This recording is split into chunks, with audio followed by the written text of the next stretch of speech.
এখন না, কাল সকালে। ততক্ষণে আশা করি নীলা আরো সুস্থ হয়ে উঠবে। তখন সকলের সামনেই আমার সিদ্ধান্ত আমি জানাবো। আমি শুতে চললাম।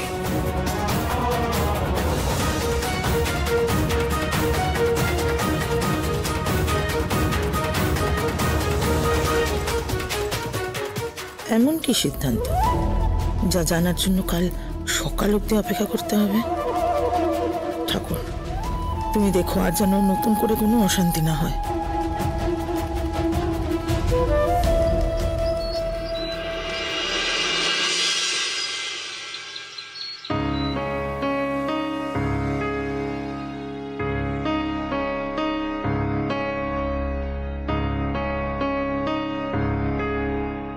সারা রাত জেগে বোধহয় নীলার সেবা করেছে, তাই এখন টায়ার্ড হয়ে ঘুমিয়ে পড়েছে।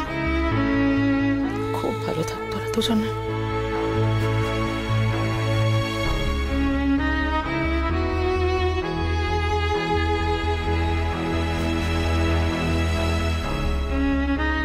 মা, তুমি এসেছো?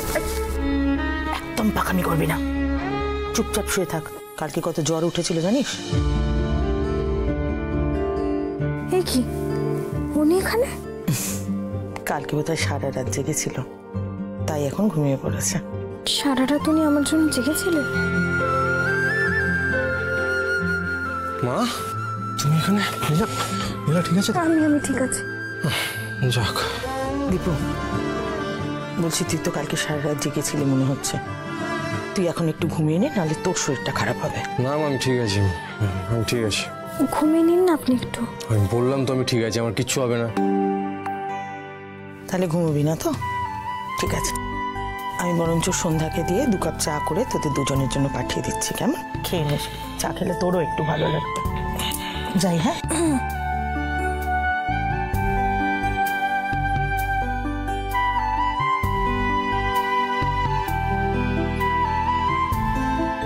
কি দরকার ছিল সব করার? হ্যাঁ, কে বলেছিল তোমাকে আবার জলে ঝাঁপ দিতে?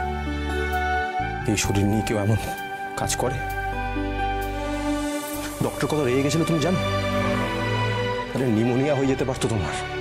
কি লাভ হলো ঝাঁপ দিয়ে? আমি তো পরীক্ষা দিতেই পারলাম না। নীলা থাক, আর না। থাকবে না, কিছুতেই না। আমি তো পরীক্ষা এখনো দিতে পারবো, আবার দিতে পারবো।